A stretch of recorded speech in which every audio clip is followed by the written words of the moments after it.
हरे हरे हरे कृष्ण बोल। प्रभु जी प्रणमाल हरे कृष्ण प्रभु जी प्रणाम। हरे कृष्ण प्रभु जी हरे प्रणाम। कृष्ण प्रणाम। हरे कृष्ण।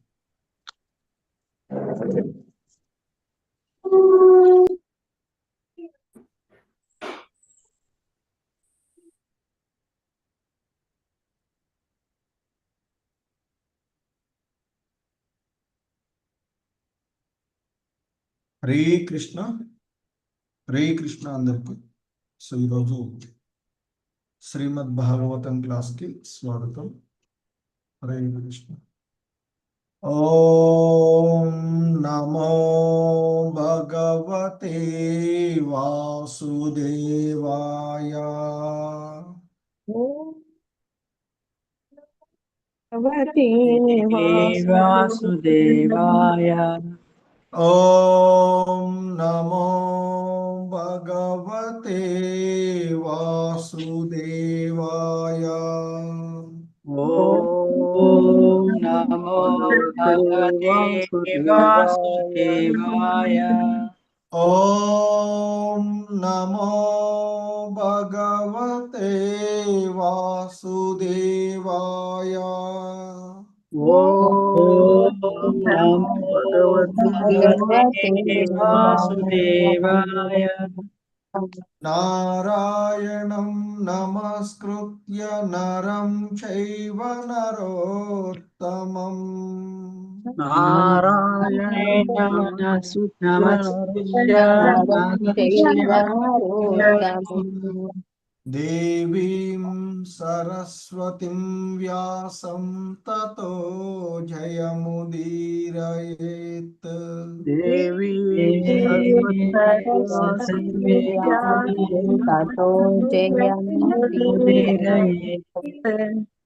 नष्टप्रायेष्वभद्रेषु नित्यं भागवत सेवया. नष्टप्रायेषु नित्यं भागवत सेवया।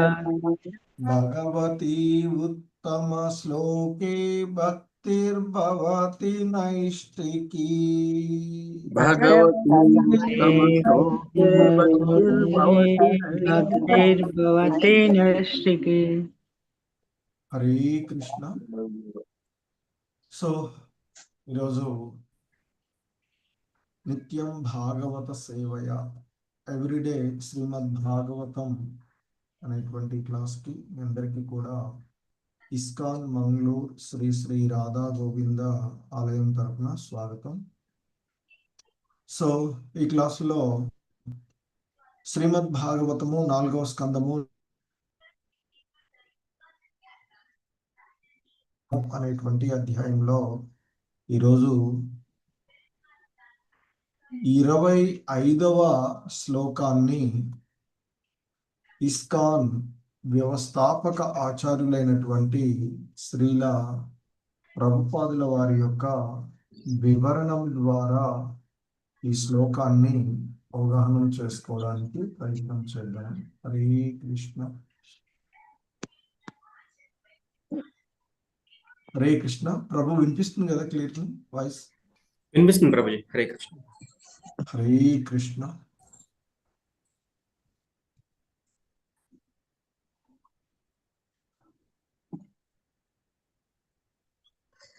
శ్రీమద్ భాగవతము 4వ స్కందము 4వ అధ్యాయము 25వ శ్లోకము. Please repeat. కృత్వా సమానావనిలౌజితాసనా. कृत्वा समानावनिलौचितासना। కృత్వా సమానావనిలౌజితాసనా. कृत्वा समानावनिलौचितासना। కృత్వా సమానావనిలౌజితాసనా. कृत्वा समानावनिलौचितासना। సోదానముత్తాప్యచనాభిచక్రతః. दानमुत्थाप्य च नाभिचक्रतः। सोदानमुत्ताप्य च नाभिचक्रतः सोदानमुत्थाप्य च नाभिचक्रतः सोदानमुत्ताप्य च नाभिचक्रतः सोदानमुत्थाप्य च नाभिचक्रतः शनैर्हृदि स्थाप्य धियोरसि स्थितम् शनैर्हृदि स्थाप्य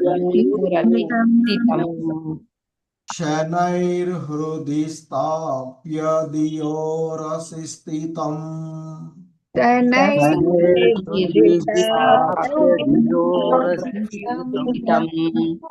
शनैर्हृदि स्थाप्य धियोरसि स्थितम् कण्ठाद्भ्रुवोर्मध्यमनिन्दितानयत्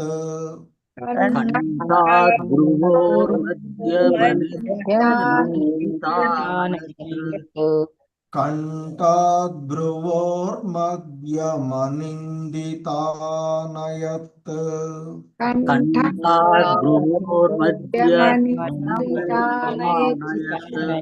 कण्ठाद्भ्रुवोर्मध्यमनिन्दितानयत्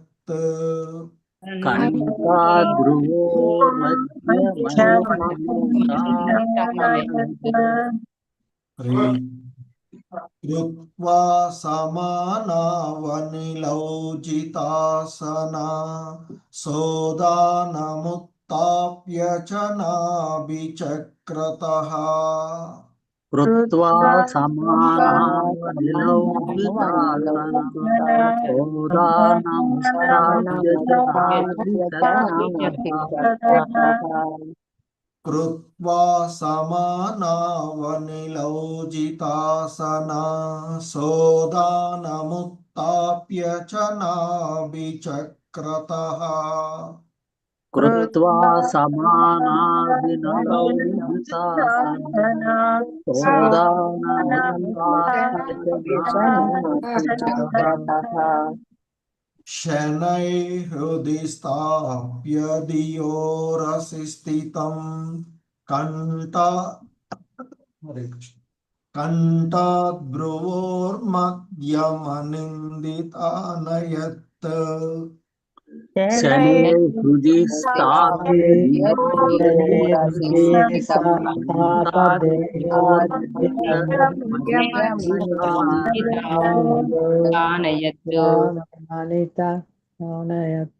शनैर्हृदि स्थाप्य धियोरसि स्थितम् कण्ठाद्भ्रुवोर्मध्यमनिन्दितानयत् हृदि स्थाप्य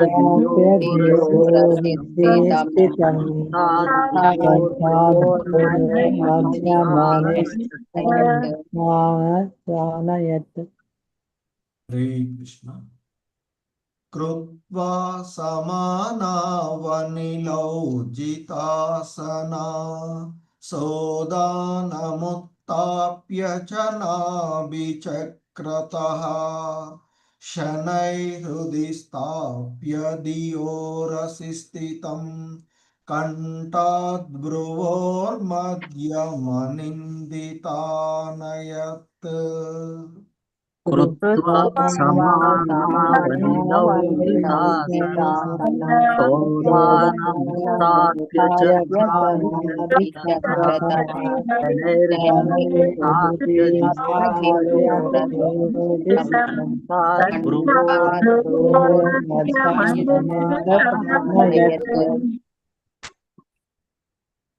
హరే కృష్ణ నిన్న చదవని వాళ్ళు ఉంటే హ్యాండ్ రైజ్ చేయండి. హరే కృష్ణ. సునీత మాతాజీ, మాధవి నీలప్ మాతాజీ, శ్యామ్. హరే కృష్ణ ప్రభుజీ. ప్రణామాలు ప్రభుజీ. కృత్వా సమానావనిలౌచితాసనా सोदानमुत्थाप्य च नाभिचक्रतः शनैर्हृदि स्थाप्य धियोरसि स्थितं कंठात् भ्रुवोर्मध्यमनिन्दितानयत्। हरे कृष्ण प्रभु जी। हरे कृष्ण प्रभु। हरे कृष्ण। कृत्वा समानावनिलौसितासना सोदानमुत्थाप्य च नाभिचक्रतः शनैर्हृदि स्थाप्य धियोरसि स्थितं कंठाद्भ्रुवोर्मध्य मनिन्दितानयत्। हरे कृष्ण प्रभु। हरे कृष्ण प्रभु जी प्रणमालु।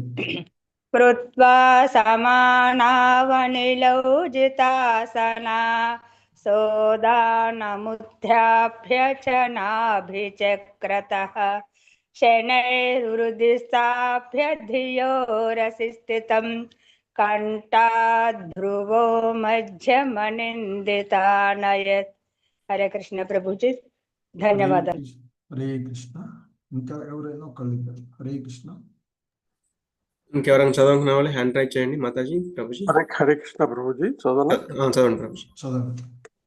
కృత్వా సమానావనిలౌజితాసనా సోదానముత్థాప్య చ నాభిచక్రతః శనైర్హృది స్థాప్య ధియోరసి స్థితం కంఠాద్భ్రువోర్మధ్యమనిందితానయత్. హరే కృష్ణ ప్రభుజీ ధన్యవాదాలు. హరే కృష్ణ. సర్వదేవ. హరే కృష్ణ ప్రభుజీ. హరే. కృత్వా సమానావనిలౌజితాసనా సోదానముత్థాప్య చ నాభిచక్రతః శనైర్హృది స్థాప్య ధియోరసి స్థితం కంఠాద్భ్రువోర్మధ్యమనిందితానయత్. హరే కృష్ణ ప్రభుజీ. హరే కృష్ణ. రామకృష్ణ ప్రభు. హరే కృష్ణ ప్రభుజీ. కృత్వా సమానావనిలౌజితాసనా సోదానముత్థాప్య చ నాభిచక్రతః శనైర్హృది స్థాప్య ధియోరసి స్థితం కంఠాద్భువోర్మధ్యమనిందితానయత్. హరే కృష్ణ ప్రభుజీ. హరే కృష్ణ. ధన్యవాదాలు అందరికీ. హరే కృష్ణ. సో ఈ శ్లోకంలో ఉన్నటువంటి పదాల యొక్క అర్థాలను చూద్దాము. కృత్వా నిలిపిన పిదప, సమానౌ తటస్థ స్థితి యందు, అనిలౌ ప్రాణ అపాన వాయువులను జిత ఆసన స్థిరాసనయై సా సతీదేవి ఉదానం ప్రాణవాయువు ఉత్తాప్య చరింప చేయుచు లేవనెత్తుచు చ మరియు నాభి చక్రతః నాభి చక్రము చెంత శనైః క్రమముగా హృదయ భాగమున స్థాప్య నిలిపి ధియా బుద్ధితో ఉరసి శ్వాసకోశ మార్గము వైపు స్థితం నిలిపి కంఠాత్ కంఠము ద్వారా భ్రువోహో కనుబొమ్మల మధ్యం నడుమన అనినిందిత నిష్కలంక యగు సతీదేవి దేవి ఆనయత్ ఆనయత్ పైకి నడిపెను. పైకి నడిపెను. హరే కృష్ణ. తొలుత ఆమె జితాసనయై ప్రాణవాయువును నాభి చక్రమున చేర్చెను. పిదప దానిని బుద్ధితో మిళితము చేసి హృదయ భాగమునకు గొనిపోయెను. ఆ పిదప దానిని క్రమముగా శ్వాసకోశ మార్గము వైపునకు చరింపజేసి తదనంతరము భ్రూమధ్యమునకు చేర్చెను. హరే కృష్ణ. భాష్యము. దేహమునందలి వివిధ భాగములయందు ముఖ్యంగా షట్ చక్రములని పిలువబడునవి చరించు ప్రాణవాయువును నియంత్రించుటకే యోగ విధానము కలదు.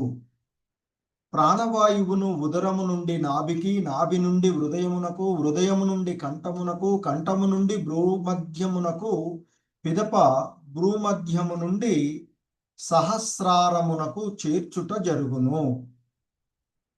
యోగాభ్యాసం యొక్క సారాంశమంతయు ఇదియే.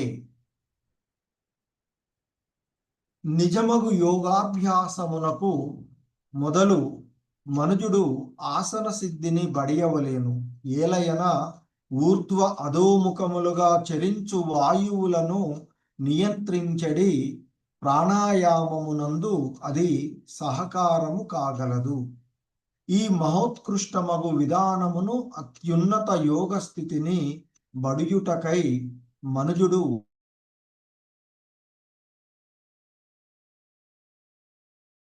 ప్రస్తుత కాలమునకు ఉద్దేశింపబడలేదు. ఈ కాలమున ఎవ్వరునూ అట్టి యోగ పూర్ణత్వమును బడియజాలరు. అయినప్పటికీ జనులు అట్టి ఆసన పద్ధతులను అభ్యసించుటకు యత్నించుచుందురు. కానీ అవి దాదాపుగా దేహ కసరత్తులు మాత్రమే. అట్టి దేహ కసరత్తులచే రక్త ప్రసరణ చక్కగా జరిగి మనుజుడు దేహమును ఆరోగ్యవంతంగా ఉంచుకోగలడేమో గాని పూర్ణత్వ స్థితిని మాత్రము బడియజాలడు. కసరత్తులకే పరిమితమైనప్పుడు అతనికి పూర్ణత్వము లభింపబోదు.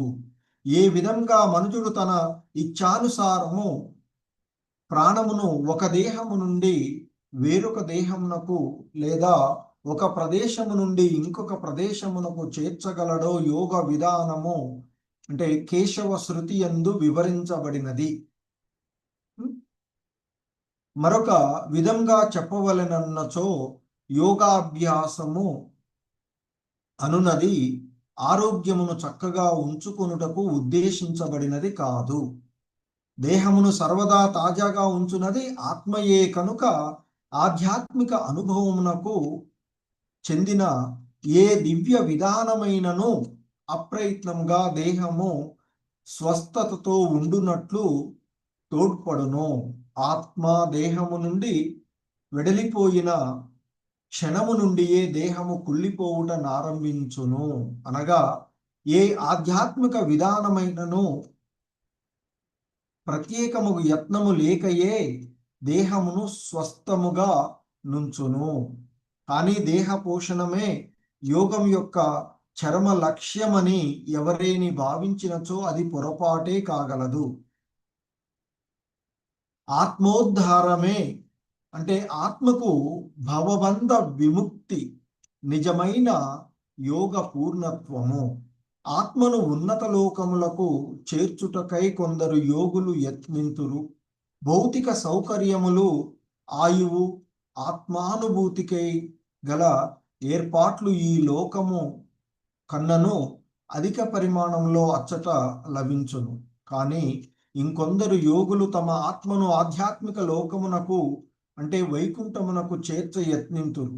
భక్తి యోగము ఆత్మను నేరుగా ఆధ్యాత్మిక లోకమునకై ఉద్ధరించును. అచ్చట జీవనము సచ్చిదానందమయమై ఉండును. కనుకనే యోగములన్నింటి యందును భక్తి యోగమే మహోన్నతమైనదని భావింపబడును. హరే కృష్ణ.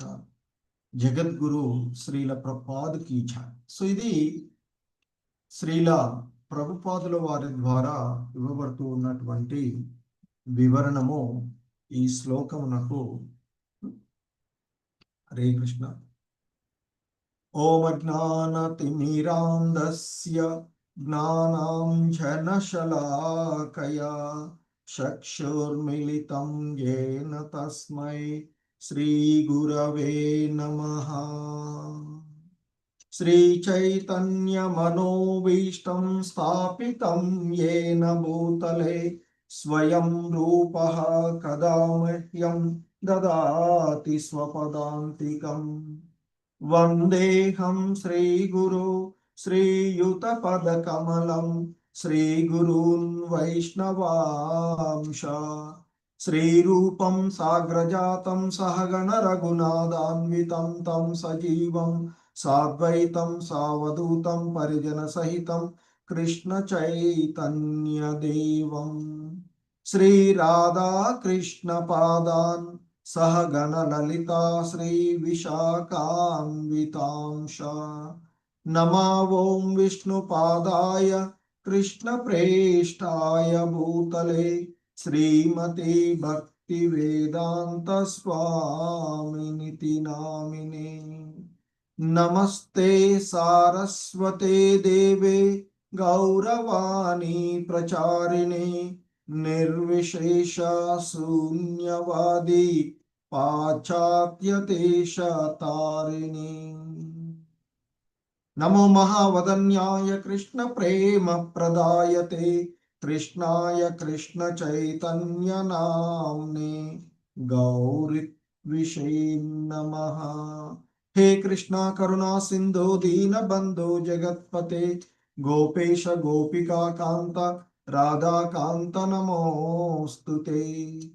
తప్త కాంచన గౌరాంగీ రాధే వృందావనేశ్వరి వృషభానుసుతే దేవి ప్రణమామి హరిప్రియే. వాంఛాకల్పతరుభ్యశ్చ కృపా సింధుభ్య ఏవ చ పతితానాం పావనేభ్యో వైష్ణవేభ్యో నమో నమః. జయ శ్రీ కృష్ణ చైతన్య ప్రభు నిత్యానంద శ్రీ అద్వైత గదాధర శ్రీవాసాది గౌర భక్త బృంద. హరే కృష్ణ కృష్ణ కృష్ణ హరే హరే, హరే రామ రామ రామ హరే హరే. హరే కృష్ణ కృష్ణ కృష్ణ హరే హరే, హరే రామ రామ రామ హరే హరే. హరే కృష్ణ. సో మనము ఈ చూస్తూ ఉన్నటువంటి అంశాలలో సతీదేవి యొక్క దేహ త్యాగానికి సిద్ధమై ఆమె తన దేహ త్యాగాన్ని ఏ విధంగా చేస్తూ ఉన్నదో మరి ఆ విషయాన్ని ఇక్కడ మైత్రేయ ముని మరి విదురుడితో చెప్తూ ఉన్నటువంటి అంశాలను మనము ఇక్కడ చూస్తూ ఉన్నటువంటిది. ఈ క్రమంలోనే ఆయన సతీదేవి దేహత్యాగానికి చేస్తూ ఉన్నటువంటి విధానాలని చెప్తూ ఉన్నాడు. ఆ క్రమంలో ఆయన మొదటగా చెప్తాడు, ఓ విదురా, మరి యజ్ఞ స్థలమయందు ఆమె తన తండ్రితో ఆ విధంగా మాట్లాడిన తరువాత ఉత్తరాభిముఖి అయి నేలపైన కూర్చున్నారు. ఆమె పీతాంబరమును ధరించి ఉన్నారు. ఆ తర్వాత ఆచమనమును కావించి కనులు మూసుకొని యోగమునందు సంలగ్నురాలయ్యారు అంటూ పూర్వపు శ్లోకంలో చెప్పబడినటువంటి విషయాన్ని మనము చూసినటువంటిది. సో మనకి శ్రీకృష్ణ భగవానులు వారు భగవద్గీతలో కూడా 4వ అధ్యాయంలో చెప్తూ ఉంటారు, వివిధ రకాలైనటువంటి యోగులు యజ్ఞాలను సమర్పించడం ద్వారా దేవతలను పూజించడం కానీ, పరబ్రహ్మము అనేటువంటి అగ్నిలో హోమం చేయడము అనేటువంటిది మనకి, అంటే ఇవన్నీ కూడా ఆధ్యాత్మికంగా పురోభివృద్ధి చెందడానికి ఉన్నవి అని చెప్తారు. సో అందుకే మరి వర్ణాశ్రమ విధానాన్ని అనుసరించి బ్రహ్మచారులు శ్రవణము, ఇంద్రియాలను మనోనిగ్రహం అనేటువంటి అగ్నిలో హోమం చేయగా, మరి గృహస్థులు ఇంద్రియ విషయాలను ఇంద్రియాలనేటువంటి అగ్నిలో హోమం చేస్తారు. మరి ఇంకా మనసును, ఇంద్రియాలను నిగ్రహించడం ద్వారా ఆత్మానుభూతిని సాధించడంలో ఇష్టం కలిగినటువంటి కొందరు సమస్త ఇంద్రియ కార్యాలను, ప్రాణవాయు కార్యాలను మనోనిగ్రహం అనేటువంటి అగ్నిలో ఆహుతి చేస్తారు. అలాగే మరికొంతమంది కఠినమైనటువంటి వ్రతాలను చేపడతారు, తద్వారా తమ యొక్క సంపత్తులను అర్పించడము, మరి ఇతరులు మరికొందరు తీవ్రమైనటువంటి తపస్సులు చేయడము, అలాగే అష్టాంగ పద్ధతిని సాధనం చేయడము, లేదా ఆధ్యాత్మిక జ్ఞానం కొరకు వేదాధ్యయనం చేయడము వంటి ఆ విధంగా చేసేటువంటి, మరి ఇంకా కొంతమంది ఆ ప్రాణాయామ పద్ధతి పట్ల మొగ్గు చూపి ఇంకా మరి ఆ ప్రాణవాయువును అపానవాయువులో, అపానవాయువును ప్రాణవాయువులో అర్పించడం సాధన చేసి చివరకు పూర్తిగా శ్వాసను ఆపి సమాధి స్థితిలో నెలకొంటారు. ఇంకా కొందరు ఆహారం తినడం తగ్గించి ప్రాణవాయువును మరి ఆ ప్రాణవాయువులోనే యజ్ఞానికి అర్పిస్తారు. మరి యజ్ఞం యొక్క అర్థమును ఎరిగినటువంటి కర్తలు పాపముల నుండి శుద్ధి పడుతూ ఆ యజ్ఞ ఫలాలు అనేటువంటి అమృతం, ఆ విధంగా యోగ విధానాలు, వివిధ రకాలైనటువంటి యజ్ఞాలు మనకి అంటే ఇవన్నీ కూడా జీవుడిని ఆధ్యాత్మిక పురోభివృద్ధికి చెందించడానికి వివిధ రకాలైనటువంటి పద్ధతులు ఉన్నవి అనేటువంటిది చెప్పబడినటువంటిది. అందులో అష్టాంగ యోగ విధానం కూడా ఒక పద్ధతి అని చెప్తారు శ్రీకృష్ణ భగవానుడు చెప్పి, చివరికి ఆయన చెప్పినటువంటిది ఏంటంటే, అన్నిటికంటే కూడా భక్తి యోగమే అత్యున్నతమైనదిగా చెప్పబడుతుంది. ఆ 6వ అధ్యాయం యొక్క చివరిలో కూడా చెప్తారు. ఎందుకంటే యోగి తపస్వి కన్నను అధికుడు, జ్ఞాని కన్నను అధికుడు అని, కామ్యకర్మ రతుని కన్నను అధికుడు. కాబట్టి అన్ని పరిస్థితులలో యోగం కావాలి. అలాగే ఇంకా ఆయన చెప్పేటువంటిది ఏంటంటే, భక్తి యోగంలో నిమగ్నం అవ్వడమే ఆధ్యాత్మిక పురోభివృద్ధి అని చెప్పబడింది. సో అంటే ఇక్కడ ముఖ్యంగా యోగ విధానము అనేటువంటిది ఆధ్యాత్మిక పురోభివృద్ధి వరకే ఉన్నదే కానీ ఈ కలియుగంలో మనం చెప్తూ ఉన్నట్లుగా ఈ దేహపరమైనటువంటి వీటి కొరకు కాదు. సో మరి అది అంటే ఆ దేహపరమైనటువంటి విధానము అదొక బై ప్రోడక్ట్ లాంటిది. ఎలాగో ఆత్మను ఉన్నతి చేస్తూ ఉన్నప్పుడు, ఆత్మను శుద్ధి చేస్తూ ఉంటే ఆటోమేటిక్గా దేహం, ఎందుకంటే ఈ దేహంలో ఆత్మ ఉన్నంత వరకే ఇది ఈ దేహము సరైనటువంటి క్రమంలో ఉండేటువంటి. సో కనుకనే ఇక్కడ మనకి అంటే సతీదేవి చేస్తూ ఉన్నటువంటి దేహ త్యాగంలో ఆమె మరి ఆ ధ్యాన విధానాన్ని మైత్రేయ ముని అంతకుముందు శ్లోకంలో చెప్పినట్లుగా ఆమె ఆసన విధానాన్ని చెప్పారు. కనులు మూసుకొని ఉత్తరాభిముఖంగా మరి ఆ కుంకుమ పువ్వు వర్ణాన్ని కలిగినటువంటి వస్త్రాన్ని ధరించి ఆమె కూర్చుని ఉన్నది అని చెప్పారు. సో ఇంకా కంటిన్యూ చేస్తూ చెప్తూ ఉన్నటువంటి విషయం ఏంటంటే, కృత్వా సమానావనిలౌజితాసనా సోదానముత్తాప్య చ నాభిచక్రతః శనైహృది స్థాప్య ధియోరసి స్థితం కంఠాద్భ్రువోర్మధ్యమనిందితానయత్. సో కృత్వా అంటే నిలిపిన పిదప అని, ఎక్కడెక్కడ సమానౌ అనిలౌ అని చెప్తుంది. అంటే ఆ అనిలౌ అంటే ప్రాణ అపాన వాయువులను ఆ తటస్థ స్థితి యందు నిలిపిన పిదప, నిలిపిన తర్వాత. సో కృత్వా సమానావనిలౌజితాసన. సో ఆ విధంగా శ్వాస పైన తన యొక్క దృష్టిని నిలిపిన తరువాత చెప్తూ ఉన్నారు ఇక్కడ. సహ అంటే ఇక్కడ సో స అంటే ఆ సతీదేవి ఆవిడ ఉదాన ఉత్తాప్య చ నాభిచక్రతః. సో ఆ ప్రాణవాయువుని చెరింప చేయుతూ లేవనెత్తుతూ మరి ఆమె నాభి చక్రము చెంతకు, అంటే ఉదరం నుండి నాభి చక్రం చెంతకు, ఆ ఉదరం నాభి చక్రం చెంతకు ఆ ప్రాణవాయువుని తీసుకొచ్చారు అనే అంటే ఇక్కడ చెప్తారు. తదుపరి ఆమె ఇంకా చెప్తున్నారు, శనై హృది స్థాప్య ధియోరసి స్థితం. సో ఇక తదుపరి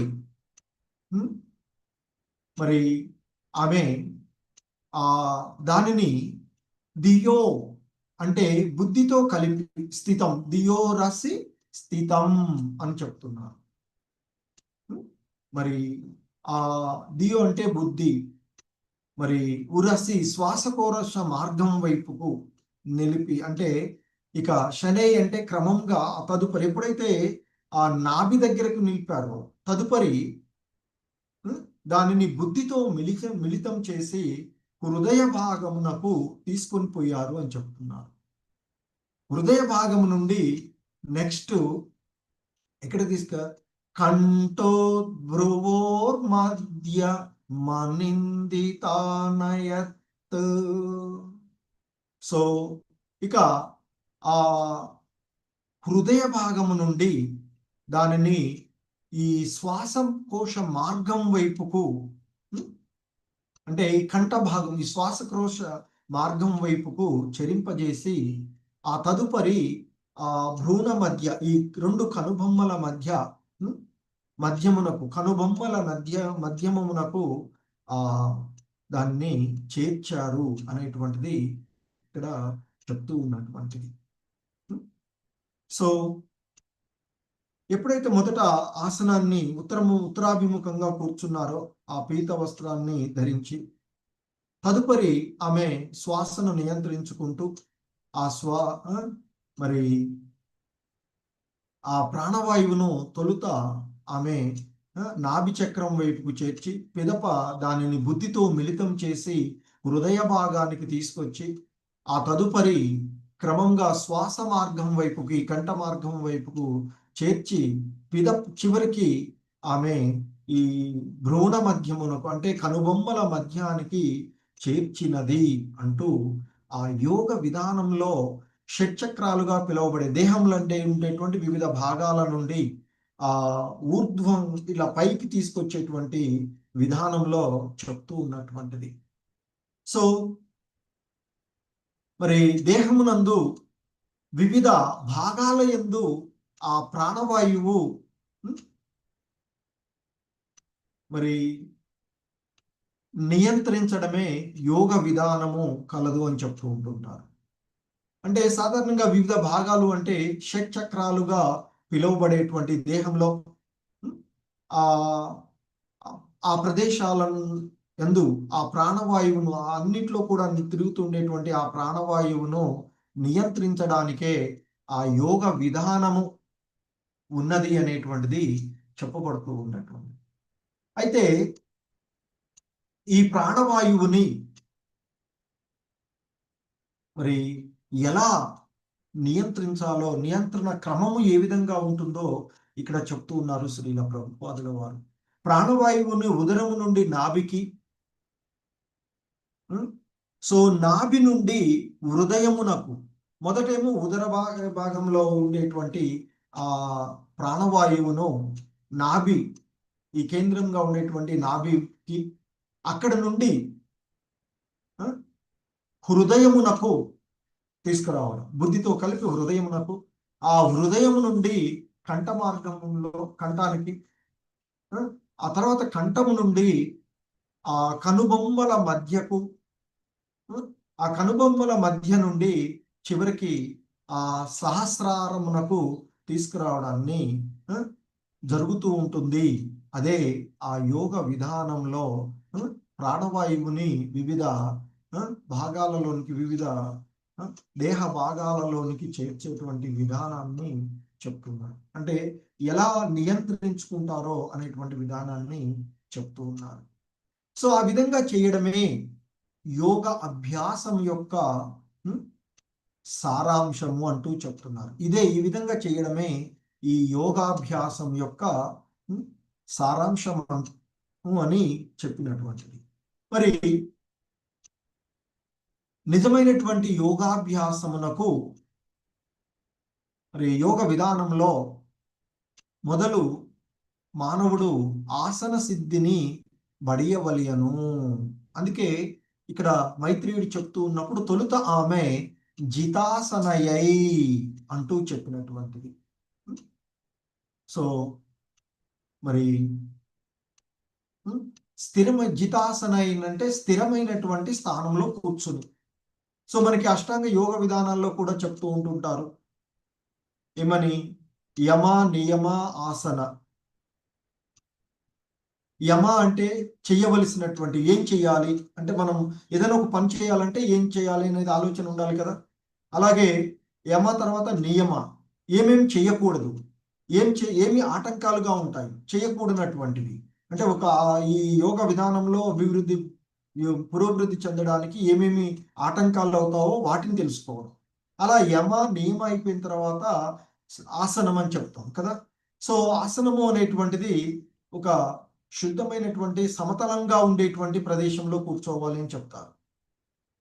మరి ఆ సమతల ప్రదేశం అంటే సాధారణంగా బాగా లోతుగా ఉండవద్దు, బాగా పైన బాగా ఎక్కువమైనటువంటి ప్రదేశం అంటే ఎత్తైన ప్రదేశంలో ఉండకుండా ఆసనాన్ని ఏర్పాటు చేసుకోవాలి అని చెప్తారు. ఒక సమతలంగా ఉండేటువంటి ప్రదేశం. అలా సమతలంగా ఉన్నటువంటి ప్రదేశంలో అంటే సాధారణంగా పూర్వకాలంలో కుశగ్రాసము, జింక చర్మము, దానిపైన మెత్తని తెల్లని వస్త్రాన్ని వేసి కూర్చోవాలి అని చెప్తారు ఆసనంలో. సో కాబట్టి మరి యోగ విధానంలో మొదట ఆసన సిద్ధిని పడేయాలి ఒక స్థిరమైనటువంటి ప్రదేశంలో. ఎందుకంటే కూర్చునే విధానం కూడా చాలా ముఖ్యమని చెప్తూ ఉంటారు యోగ విధానాన్ని. అందుకే సక్రమంగా కూర్చోవాలి, నిటారుగా ఇట్లా వంగినట్లు లేదా వెనక్కు పడినట్లు లేదా ఏదో ఒక రకంగా కూర్చోకూడదు అని చెప్తారు. సో అంటే ఆసన సిద్ధిని పడవేయడానికి మనకి కొన్ని నియమాలు ఉంటాయి. దాని ప్రకారంగా మనము ఒక స్థిరమైనటువంటి స్థితిలో కూర్చోవడం చేయాలి అని చెప్తారు. ఎందుకంటే అలా కూర్చున్నప్పుడే ఆ ప్రాణాయామానికి సరైనటువంటి విధంగా ఉంటుంది. ఎందుకంటే ఆ ఊర్ధ్వ అధోముఖములుగా చరించేటువంటి వాయువును కదా, అంతే కదా, ఈ వాయువులు ఊర్ధ్వముఖంగా అధోముఖంగా చలించేటువంటి అపాన ప్రాణవాయువు, అపాన వాయువులు, ఇవి రెండు కూడా ఆ ఊర్ధ్వ అధోముఖాలుగా చలిస్తూ ఉండేటువంటిది. అదే శ్వాసక్రియ, ఉచ్ఛ్వాస నిశ్వాసం చేసేటువంటి. మరి ఆ విధంగా ఆ ప్రాణాయామములో ఈ వాయువులను నియంత్రించడానికి ఈ స్థిరమైనటువంటి ఆసనము ఏర్పరచుకోవడం అనేది ముఖ్యము అని చెప్తున్నారు. అలా ఆసనాన్ని ఏర్పరచుకోవడము అది ఈ ప్రాణాయామానికి సహకారం కాగలుగుతుంది అంటూ చెప్తున్నారు. అలాగే మరి ఈ మహోత్కృష్టమైనటువంటి విధానమును మరి అంటే ఈ ఆసనం స్థిర ఆసనము జితాసనమై ఉండడము, అలాగే ఈ ఉచ్ఛ్వాస నిశ్వాసలను నియంత్రించుకోవడము, ఇవన్నీ కూడా ఈ విధానం ఏదైతే ఉందో యోగమునందు అత్యున్నతమైనటువంటి స్థితిని పొందుటకై మనిషి అభ్యసించవలసి ఉంటుంది. అంటే యోగం అంటే ఏంది? ఆ భగవంతునితో సంధానం చేసేటువంటి, అంటే ఈ చేసేటువంటి విధానాలు ఈ ప్రాణాయామమైనా ఇంకేదైనా చేస్తూ ఉండేటువంటిది అది భగవంతునితో మనకు సంబంధాన్ని ఏర్పరిచే విధంగా ఉండాలి అని చెప్పబడుతుంది. సో ఇది మనిషిని ఆధ్యాత్మికంగా పురోభివృద్ధి చెందడానికి ఏర్పాటు చేయబడినది. కానీ ఈ అభ్యాసం అటువంటి అభ్యాసము ఈ కలియుగంలో మరి ఉద్దేశింపబడలేదు. అందుకే మరి ఆసనాన్ని ఏర్పరచుకున్నప్పుడు ముందు కుశగ్రాసం వేసి దానిపైన జింక చర్మము, దానిపైన మరి తెల్లని ఈ శుభ్రమైనటువంటి వస్త్రం, అలా చర్మం ఇవన్నీ వేయడం అనేది ఇప్పుడున్నటువంటి కాలాలలో సాధ్యమయ్యేటువంటిది కాదు.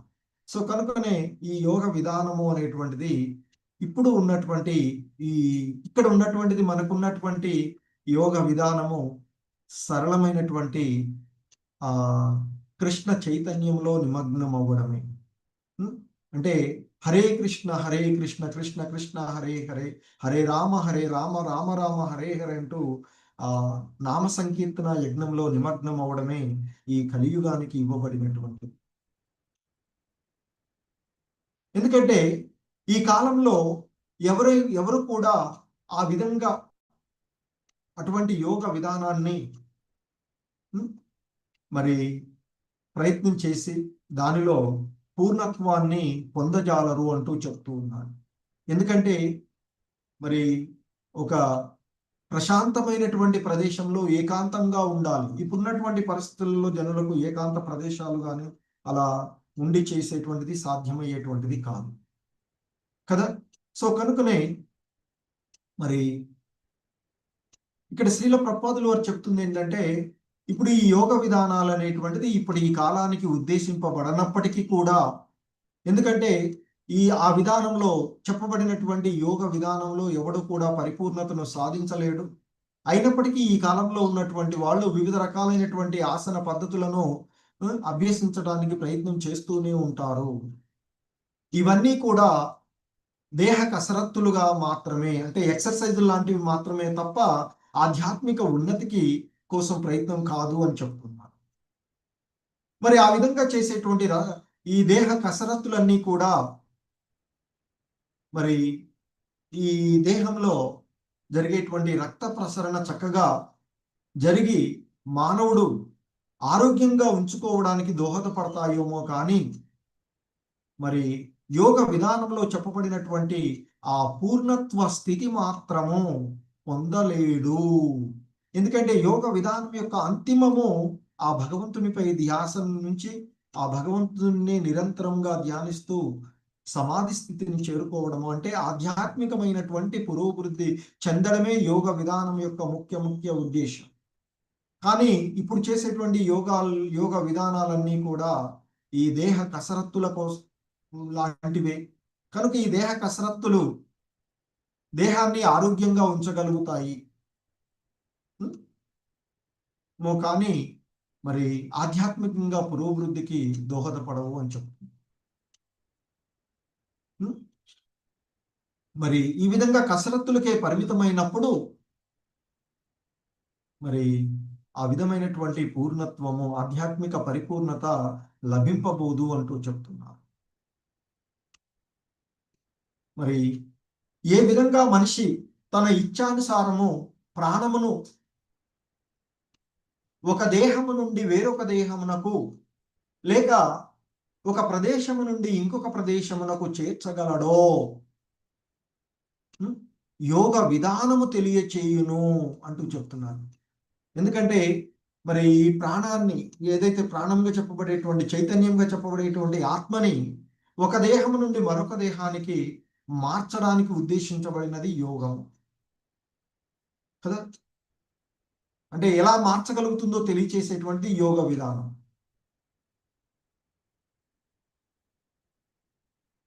సో కనుక మరి జీవుడు అంటే తన ఇష్టానుసారంగా ఈ ఆత్మను అంటే ప్రాణమును ఒక దేహం నుండి మరొక దేహానికి ఏ విధంగా మార్చగలడో ఈ యోగ విధానం తెలుపుతుంది అంటూ చెప్తూ ఉన్నారు. అలాగే మరో విధంగా చెప్పాలంటే ఆయన చెప్తున్నారు, శ్రీల ప్రభుపాదులు వారు చెప్తున్నారు, మరో విధంగా చెప్పవలనచో యోగాభ్యాసము అన్నది ఆరోగ్యమును చక్కగా ఉంచుకొనుటకు ఉద్దేశించబడినది కాదు. అంటే ఆరోగ్యం అంటే ఏంటి మనం భావించేది?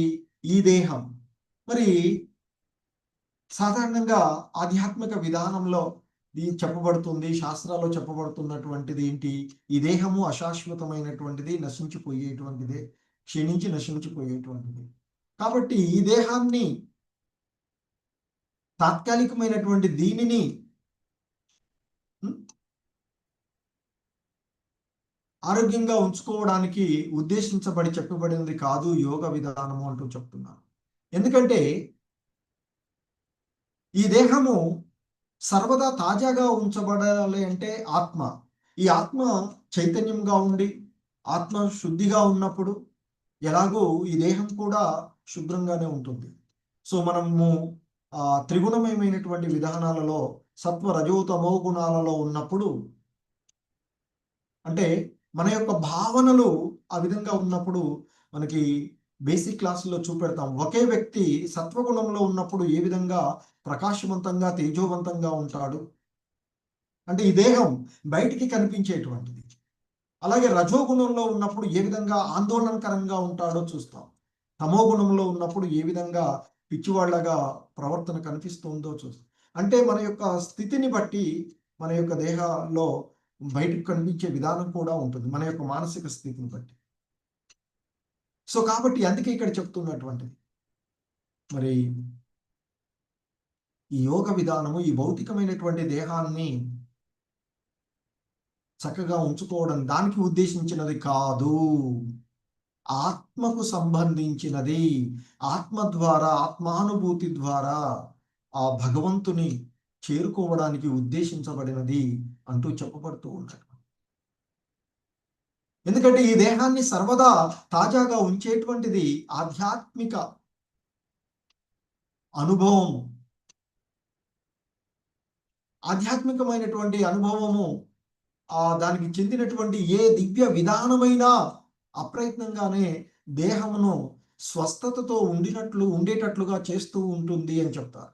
సో ఇంతకుముందు చెప్పినట్లుగా మన స్వభావాన్ని అనుసరించి మన దేహం కూడా బయట కనిపిస్తూ ఉంటుంది, అంతేకాని దేహంతో ఆత్మ కాదు. సో కాబట్టి మరి దేహాన్ని తాజాగా ఉంచేటువంటిది ఆత్మయే. కనుక ఆత్మానుభవ మార్గంలో మనం చేసేటువంటిది ఏదైనా, ఏ దివ్య విధానమైనా ఈ దేహాన్ని మరి ఈ దేహానికి స్వస్థతతో ఉండేటట్లుగా తోడ్పడుతూనే ఉంటుంది అని చెప్తారు. ఎందుకంటే ఆత్మ దేహము నుండి వెడలిపోయిన క్షణమే ఈ దేహము కుళ్ళిపోవుటను ఆరంభించును. సో అంతకుముందు ఎంతటి దేహం ప్రేమతో ఎంతగా బాగా చూసుకున్నప్పటికీ కూడా ఒకసారి ఈ దేహాన్ని ఆత్మ వదిలివేసి వెళ్ళింది అనుకోండి, జీవుడు ఈ దేహాన్ని, ఈ భౌతికమైనటువంటి, ఈ పాంచభౌతికమైనటువంటి దేహాన్ని వదిలి వెళ్ళగానే ఇక అన్ని దీన్ని తీసుకుపోయి కాల్చివేయడానికా లేదా పూడ్చిపెట్టడానికా ప్రయత్నాలు ప్రారంభిస్తూనే ఉంటాయి. సో కాబట్టి ఈ దేహము స్వస్థతగా ఉంటుంది అంటే ఆత్మ అనుభూతి పొందడం వల్ల, ఆత్మానుభూతికి చెందినటువంటి దివ్యమైనటువంటి ఏ మార్గమైనా ఈ దేహాన్ని స్వస్థతగానే ఉంచుతుంది. సో ఎప్పుడైతే ఆత్మ దేహాన్ని వెడలిపోతుందో ఆ క్షణమే నుండే ఈ దేహము క్రమక్రమంగా కుళ్ళిపోవడం ప్రారంభిస్తూ ఉంటుంది అని చెప్తారు. అంటే ఏ ఆధ్యాత్మిక విధానమైనను ప్రత్యేకంగా యత్నము లేకుండానే దేహమును స్వస్థతగా నుంచును. కాబట్టి ఈ దేహపరమైనటువంటి ఆలోచనలకు సంబంధం లేదు. ఆత్మానుభూతి, ఆత్మను, అందుకే భగవద్గీతలో చెప్తారు కృష్ణ భగవాన్, ఈ మనసు ద్వారా ఆత్మను ఉన్నతి చెందించుకోవాలి కానీ ఇంకా పతనం చెందించుకోకూడదు అని చెప్తారు. అంటే మనం చేసేటువంటి పనుల ద్వారా పురోభివృద్ధి చెందే విధంగా ఉండాలి, అంటే ఆధ్యాత్మిక పురోభివృద్ధి. సో మరి కానీ దేహ పోషణమే యోగం యొక్క చరమ లక్ష్యం అని ఎవడైనా భావించినట్లయితే, చాలా మంది చూస్తూ ఉంటుంటాం, ఈ దేహం దీనికోసమే కదా చేసేది అని అంటూ ఉంటుంటారు. కానీ ఆ రకమైనటువంటి భావన సరి అయినది కాదు, అది పొరపాటే అని చెప్తూ ఉన్నారు. ఆత్మోద్ధారమే అంటే ఆత్మకు ఈ భవబంధ విముక్తి, ఈ జనన మరణ చక్రాల నుండి విముక్తి కలిగించడమే నిజమైనటువంటి యోగం యొక్క లక్ష్యము అని చెప్తున్నారు.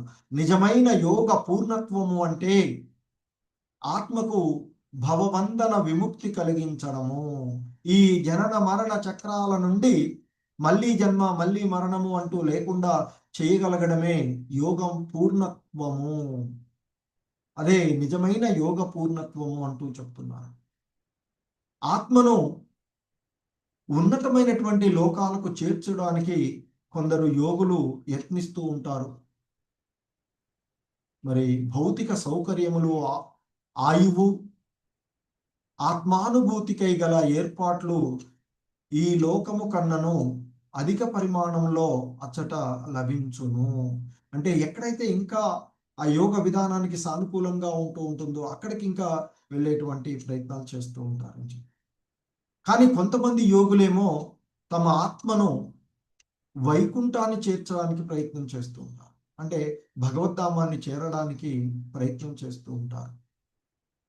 మరి ఈ క్రమంలో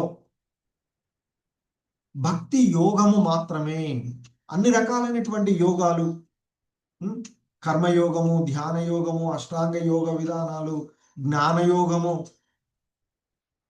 ఉన్నప్పటికీ కూడా వీటన్నింటినీ యొక్క అంతిమ లక్ష్యము భక్తి యోగాన్ని చేర్చుకోవడం, తద్వారా ఆత్మను ఉన్నతమైనటువంటి ఆధ్యాత్మిక లోకాలకు ఉద్ధరించుకోవడము అని చెప్తారు. మరి ఆ ఆధ్యాత్మిక లోకాలలోనే జీవనము సచ్చిదానందమయమై ఉండును.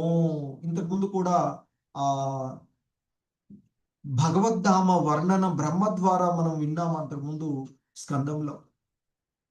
అక్కడ జీవులు ప్రతిదీ కూడా శుద్ధ సత్వస్థితిలోనే ఉండేటువంటివి, ప్రతిదీ భగవత్ సంబంధంలో.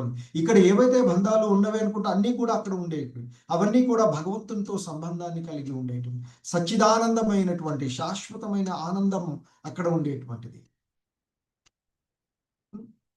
సో అక్కడ ప్రతిదీ కూడా, సో ఎందుకంటే ఈ భౌతిక జగత్తులో అడుగడుగునా కష్టాలే మనకు ఉండేటువంటివి, ప్రతి అడుగు మనకి దుఃఖకరంగానే ఉంటూ ఉంటుంది. సో కానీ ఆధ్యాత్మిక లోకంలో ప్రతి మాట ఒక ఆనందమయం లాంటి పాటలాగానే ఉంటుంది, ప్రతి అడుగు ఒక నృత్యం లాగానే ఉంటూ ఉంటుంది. కానీ ఈ భౌతిక జగత్ అశాశ్వతమైనటువంటి ఈ దుఃఖాలయంలో మాత్రం అందుకు భిన్నంగా ఉండేటువంటి. సో కాబట్టి శాశ్వతమైన ఆనందము అంటే ఈ భౌతిక జగత్తులో మనం అనుభవించేటువంటిది కాదు. ఆధ్యాత్మిక లోకంలో ఆ భగవత్ సన్నిధిలో జీవము, ఎందుకంటే ఈ స్థూల సూక్ష్మ శరీరాలను వదిలి ఆత్మ, ఎందుకంటే ఇక్కడ మరణంతో స్థూల శరీరం వదిలి ఇంకొకటి వస్తూ ఉంటుంది మళ్ళీ జన్మ పొందితే. కానీ ముక్తిలో ఆ సూక్ష్మ శరీరం కూడా పోతుంది, మనసు, ఇంద్రియాలు, బుద్ధి అనేటువంటి ఏవైతే ఉన్నాయో ఆ సూక్ష్మ శరీరం కూడా వదిలిపోతుంది. సో ఆత్మ శుద్ధ స్థితిలో ఆ ఆధ్యాత్మిక లోకంలో సచ్చిదానందమయంగా ఉండేటువంటి స్థితి అని చెప్తారు. కనుకనే యోగములన్నింటి యందును భక్తి యోగమే మహోన్నతమైనటువంటిది. సో కాబట్టి ఏ రకాలైనటువంటి చేసిన భక్తిలో నిమగ్నమైనటువంటి వాడు వీటన్నింటి యొక్క అంతిమ ఫలితంగా ఉండేటువంటి ఆ ఆధ్యాత్మిక లోకాన్ని చేరుకోగలరు అనేటువంటిది ఇక్కడ చెప్పబడుతూ ఉన్నాయి. సో అందుకే చెప్తారు భగవద్గీతలో శ్రీకృష్ణ భగవానుడు, అర్జున, వేద అధ్యయనాలు కానీ, యజ్ఞ యాగాదులు చేయడం కానీ, వేద మరి తపస్సులను ఆచరించడం వల్ల కానీ, వీటన్నింటి వల్ల, ఎందుకంటే సాధారణంగా యజ్ఞ యాగాదులు చేయడము, తపస్సులు చేయడము, ఇవన్నీ ఆ ఉన్నతమైనటువంటి లోకాలకు చేరుకోవడము, ఉన్నతమైనటువంటి ఫలితాలను పొందడానికి చేసి, అలా భక్తిలో ఉండేటువంటి వాడు వీటన్నింటినీ పొందగలుగుతాడు. వీటన్నింటినీ మించి భక్తి ద్వారా నా ధామాన్ని చేరుకుంటాడయ్యా. అది ఏ పద్ధతి ద్వారా కూడా సాధ్యం కానటువంటి. సో ఆ విధంగా మరి భక్తి విధానమే మహోన్నతమైనది. భక్తి యోగమే, యోగ విధానాలన్నింటికంటే భక్తి యోగము. ఏంటి భక్తి యోగము? నిరంతరము ఆ భగవంతుని ధ్యాసలో ప్రేమయుతమైనటువంటి సేవ ఆ భగవంతునికి చేయడం. హరే కృష్ణ. జగద్గురు శ్రీల ప్రభుపాద్ కీ జై. సో ఇది ఈరోజు ఈ శ్లోకములకు శ్రీల ప్రభుపాదుల వారు ఇచ్చినటువంటి వివరణము మనం చూసినటువంటిది. హరే కృష్ణ.